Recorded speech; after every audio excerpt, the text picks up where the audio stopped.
Hello everyone, हमारा question है explain the deviation of the ionization enthalpy of the some element for the general trend of using figure 2। अब देखो figure 2 में देखो lithium का ionization enthalpy है, फिर बेरिलियम का बढ़ता है, फिर बोरोन का कम हो जा रहा है, फिर कार्बन नाइट्रोजन का बढ़ रहा है, फिर ऑक्सीजन का कम हो रहा है, फिर क्लोरीन और नियोन का बढ़ रहा है। तो ये क्यों ऐसा हो रहा है कि कम हो रहा है? जनरली क्या होता है कि अगर आप एक पीरियड में जाते हैं तो पीरियड में क्या होता है, ionization enthalpy increases enthalpy increases across the period across the period। अगर पीरियड में लेफ्ट से राइट जाते हैं तो आयनाइजेशन एंथैल्पी क्या होता है, इंक्रीज होता है। क्यों इंक्रीज होता है? क्योंकि साइज कमती चला जाता है, साइज कमने से आयनाइजेशन एंथैल्पी क्या होगा, इंक्रीज होगा। ठीक है। अब लेकिन यहाँ पे क्या है, बेरिलियम और कार्बन का अगर देखोगे तो बेरिलियम का ज्यादा है, सॉरी बेरिलियम का ज्यादा है और बी का कम है। ऐसा क्यों हो गया? जबकि बोरोन का ज्यादा होना चाहिए, क्योंकि लेफ्ट से राइट जाने पे बढ़ना चाहिए। तो ऐसा इसलिए होता है। देखो, अगर बीई का इलेक्ट्रॉनिक कॉन्फ़िगरेशन देखोगे, इसका एटॉमिक नंबर 4 होता है, इलेक्ट्रॉनिक कॉन्फ़िगरेशन 1s2 2s2। ठीक है।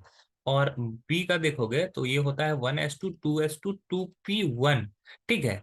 तो अब यहाँ पे 2s में s फुल्ली फिल्ड है, s ऑर्बिटल जो है यहाँ पर क्या है, फुल्ली फिल्ड है।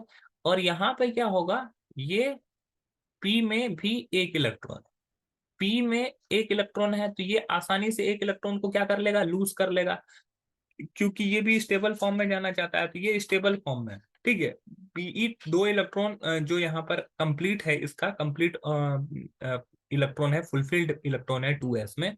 ये ज्यादा स्टेबल है, साइज भी छोटा है, और ये स्टेबल फॉर्म में चला गया। जबकि 2p में जो है एक इलेक्ट्रॉन है, तो ये स्टेबिलिटी इसको नहीं दे रहा है, तो ये एक इलेक्ट्रॉन के यहाँ से आसानी से रिमूव करता है, तो इसका आयनाइजेशन एंथैल्पी लो आयनाइजेशन एंथैल्पी। ठीक है। और इसका हाई आयनाइजेशन एंथैल्पी होता है। तो इसी वजह से बीई का थोड़ा ज्यादा आयनाइजेशन एंथैल्पी है, जबकि बी का कम आयनाइजेशन एंथैल्पी है। सेम चीज वही हो रहा है कहाँ पे, नाइट्रोजन और ऑक्सीजन में। नाइट्रोजन ऑक्सीजन के देखोगे, नाइट्रोजन का 7 होता है, electronic configuration 1s2 2s2 2p3। और ऑक्सीजन का देखोगे तो ऑक्सीजन का 8 होता है, 1s2 2s2 2p4। तो यहाँ पे p का 3 इलेक्ट्रॉन कैसे रहता है, तो p में 3 ऑर्बिटल होता है, एक होता है px, py और pz। तो एक इलेक्ट्रॉन यहाँ पे है, एक इलेक्ट्रॉन यहाँ पे, एक इलेक्ट्रॉन यहाँ पर। सेम o में भी 3 ऑर्बिटल रहता है, px py pz। ठीक है। तो यहाँ पर पहले क्लॉकवाइज सभी में फिल होगा, फिर एंटी क्लॉक सभी में फिल होगा। तो ये जो हाफ फील्ड है, हाफ फील्ड जो होता है वो थोड़ा ज्यादा स्टेबल होता है। ठीक है। ये स्टेबल माना जाता है, जबकि ये अनस्टेबल है, क्योंकि ये हाफ फील्ड नहीं है, ना ही फुल्ली फील्ड है। तो ये अनस्टेबल है या लेस स्टेबल है। तो लेस स्टेबल होगा, तो इसी वजह से ये क्या करेगा, एक इलेक्ट्रॉन को आसानी से लूज करके स्टेबल फॉर्म में जाना चाहेगा, हाफ फील्ड फॉर्म में जाना चाहेगा।